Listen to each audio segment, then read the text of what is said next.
ওদেরকেও মারতে মারতে।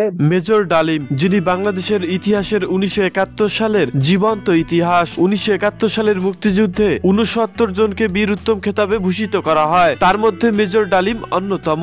মেজর ডালিমের দেওয়া তথ্যগুলোর মধ্যে অন্যতম মুজিবের ভাষণে নয়, মেজর জিয়াউর রহমানের ডাকে লক্ষ লক্ষ মানুষ একতাবদ্ধ হয়েছিল এবং আমি নিজেও পাকিস্তান থেকে চলে এসেছিলাম মেজর জিয়ার ডাকে। মুক্তিযুদ্ধে সর্বমোট শহীদের সংখ্যা 30 লক্ষ নয়, 3 লক্ষ।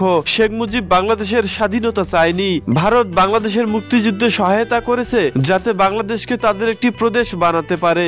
মুজিব হত্যায় প্রেসিডেন্ট জিয়াউর রহমানও জড়িত ছিলেন। ভারত তৎকালীন সময়ে 16,000 কোটি টাকার সম্পদ বাংলাদেশ থেকে লুট করে নিয়ে যায়। বাধা দিলে শেখ মুজিব মেজর জলিলকে গ্রেপ্তার করে। জহির রায়হান ও শহীদুল্লাহ কায়সারকে হত্যা করেছিল মুজিব। মুক্তিযুদ্ধে 2 লক্ষ মা বোনের ইজ্জত লুট হয়েছিল, এটা মিথ্যা কথা। মেজর ডালিমের স্ত্রীকে চিকিৎসা নিতে দেয়নি শেখ হাসিনা ও